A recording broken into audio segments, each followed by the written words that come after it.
Welcome back to our video series on launching an AI startup in under 28 days. My name is Yanni. I'm a growth partner here at Thinkk. I appreciate you being with us. Today we're going to cover accounting, or in other words, the financial foundations of your company. We're going to cover a couple different things: understanding your cash flow, a couple key metrics that you can track, and of course, what it's like to prepare for tax season, which is obviously a source of anxiety for a lot of founders. And so, before we get started, remember the source of our credibility here. On my side, I have over a decade of entrepreneurship experience, launching, investing, and advising in different firms.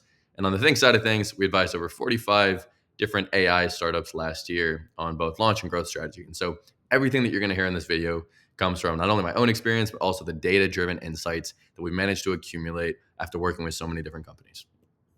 Today, we're going to cover financial foundations. And so at its core, what we're going to talk about is three different things. We're talking about revenue, we're going to talk about expenses, we're going to talk about profits, the bare basic categories of your financials. Your revenue is what's coming in. It's all the money that comes in on a daily basis. And so if you have a subscription fee that somebody pays, maybe it's $2,000 a month, that's going to be your revenue. And if you have 10 people that are sitting there paying that, you're going to have $20,000 a month in revenue. And again, that's going to be your revenue. Your expenses are any sort of overhead that you might have, anything that you need to pay people. And so maybe that's a website fee. Maybe that's a domain cost that you're leasing. Maybe that's your Wi-Fi expense or a computer financing bill that you're paying off. And of course, it might also include your salaries or anybody else that you're paying to do that for. The profit's going to be the difference between these. And so you're going to look at your revenue, you're going to subtract your expenses, and all of a sudden you're going to end up with your profit. Obviously, this is more on the lines of gross profit. If you look at net profit, that's actually also going to include things like taxes.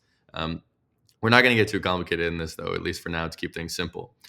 So your cash flow is the money that's coming in and out of the business. And so you can think of this as being almost like your breath. It's you take a deep breath in, and that's sort of your cash flow coming in. You take a deep breath out, and that's your cash flow going out. And so remember that you can have positive or negative cash flow.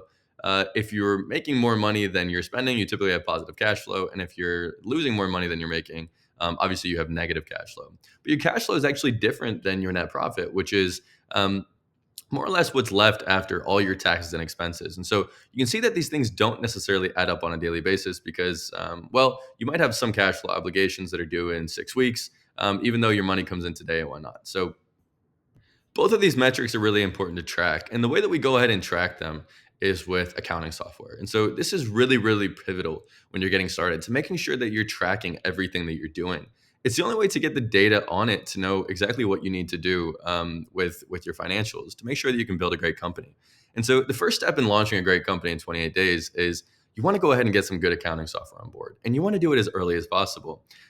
In video 2, we talked about how you need an EIN to go ahead and do this. And that's really all you need. So you set up some accounting software. We like Wave, which is very cheap, as well as QuickBooks, which is a little bit more expensive, but has a couple extra good features.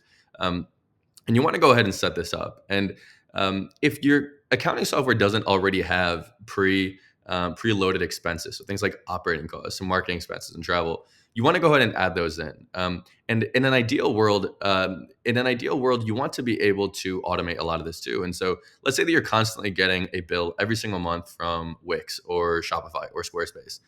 Certain accounting software actually has automation capabilities in it so that every single month that you go ahead and get an expense, you're actually able to just automatically categorize that and save yourself a lot of time on the accounting. The 3 financial statements are pretty straightforward. And luckily for you, if you get some good accounting software, it's going to be automatically able to produce a lot of this stuff. And so you don't have to worry too much about really, really being good at accounting. Your balance sheet is going to be your assets, your liabilities, and your equity. In other words, that's your assets that you own, the liabilities that you owe, and what's yours at the end of the day. And so the difference between those. What you own might be things like equipment and inventory, other digital assets that you might have. Maybe that's your cash balance or your accounts receivable, which means this place where all your money starts coming into that you go ahead and gather. What you owe, that might be payroll responsibilities, that might be expenses, that might be different things. It might be a loan payment. And then also what's yours. And so that's going to be the difference between your assets and your liabilities. In the same way that your cash flow and your expenses kind of end up equating to what you might consider your net profit. The next statement that you might have is going to be your income statement. And this is going to show you how much money you're making, okay, what's coming in. It's going to show you what sort of expenses that you're paying. Then it's going to show you the difference there. And so some people call this a profit and loss statement because it's going to show you whether you're in a profit or obviously whether you're taking a loss on on a week over week or on a monthly basis. The cash flow statement is going to be the last one that you need to look at. And keep in mind, you do need to look at all three of these because they tell a slightly different story about the firm. Your cash flow statement is just going to be the cash that's coming in and the cash that's leaving. And typically, this is going to come from either operations, where it's the activities that you're doing on a daily basis, whether you're investing. And so this might be you own different assets, maybe you own some stocks or something and whatnot, and also financing. And so if you have any sort of financing obligations, this is all going to be listed in your cash flow statement. And so it's important to look at all three of these because they all tell a slightly different story about your business. But to keep it simple, because I know this does get a little bit complicated for people, there's a few different metrics that you can go ahead and track. And so I went ahead and listed a few here, almost as a quick cheat sheet as to what to look at.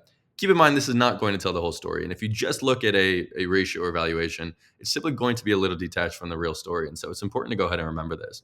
But the first one is going to be MRR, or sometimes you hear ARR. In other words, it's monthly recurring revenue or annual recurring revenue.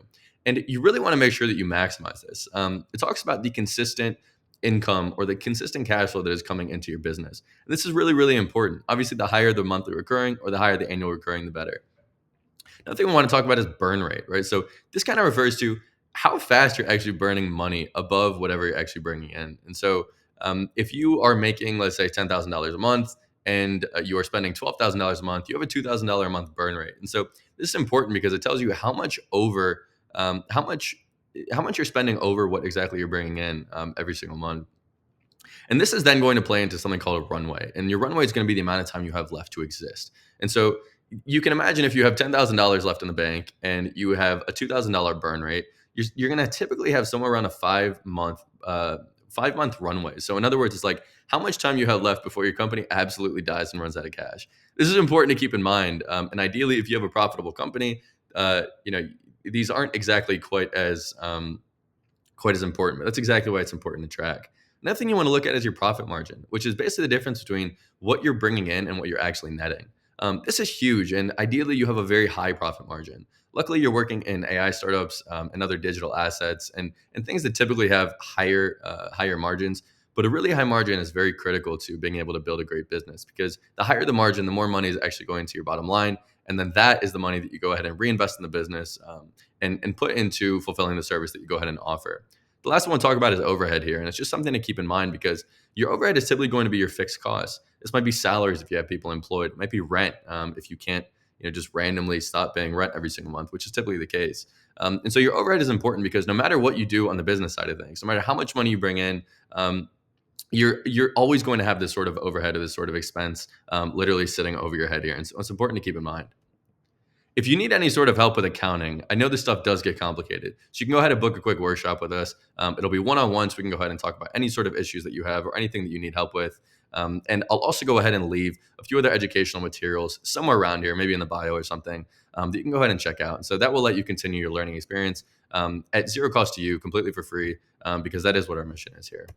Thank you very much for taking the time. I appreciate you bopping in. I hope you learned a thing or two. And once again, I'll see you in the next one. Thank you.